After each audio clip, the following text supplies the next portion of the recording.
If you're watching this, you are probably obsessed with books about vampires. I, too, am obsessed with vampire novels, and I have spent quite a bit of money on books over the years. But I'll be honest with you, with the vast landscape of vampire characters, styles, and authors, I have unfortunately made the mistake of buying books that I ended up hating. And that's why I'm doing this video, is to help you get your vampire and paranormal fix, whether that be steamy romance-based, young adult, action-adventure, anything in between, whatever you're into, and help you not wind up reading a book that, to you, sucks. So, without further ado, I'd like to go over a few authors and titles. Among the most famous of vampire novels is the original Bram Stoker's Dracula. This book was a bestseller in Victorian England over 100 years ago, and it involves hypnotism, magic, the supernatural, romance, and other elements of Gothic fiction. In its day, it went to sell over 1 million copies and is still selling very strongly today. Dracula is what I call a textbook vampire. He burns in the sun, is vulnerable to garlic and crosses, and he sleeps in a coffin. It is still a bestseller because it's a classic, it has very serious characters, and it's very romantic. If you're into classical paranormal fiction, this is a great book for you and a great place to start.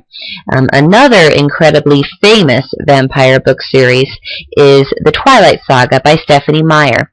The books are based on the vampire myth, but Twilight vampires are a lot different from the traditional vampire from Bram Stoker's Dracula.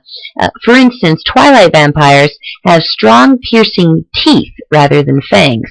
They glitter in the sunlight rather than burn, and they can drink animal blood as well as human blood. The series is mostly popular among young adults, and incidentally, the young adult book section in the vampire niche has been taking the market by storm, all the way from Twilight to Amanda Hocking with the My Blood Approved series to the Vampire Academy even. And as of October 2010, the Twilight series, for one, has sold over 116 million copies worldwide. And the Twilight series falls under the genre of young adult, fantasy, and romance. The series explores the unorthodox romance between the character human Bella, the vampire character Edward, as well as the love triangle between Bella, Edward, and Jacob, who is a werewolf character. And then we come to Anne Rice, who is one of the most popular contemporary writers with the Vampire Chronicles collection.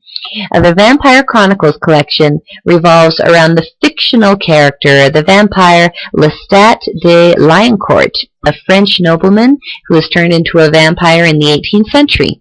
Anne Rice's vampires are a lot different in several ways from classic vampires like Dracula. Rice's creatures are not affected by the usual weapons against classic vampires, such as garlic, crosses, and they cannot be killed with wooden stakes. Human blood is preferred by them as it is more nutritious, but animal blood can also be drunk. On the hot and steamy end of the spectrum here, we have J.R. Ward and her Black Dagger Brotherhood series. This series is huge. There's a large number of books. The vampires in it are actually born rather than made.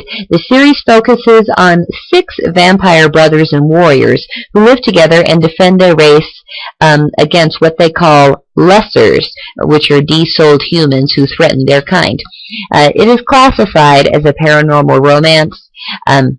It's got your alpha male character and semi-submissive female character. It's very sexy, very romantic, and there are a large number of vampire books which fall under the category of paranormal romance.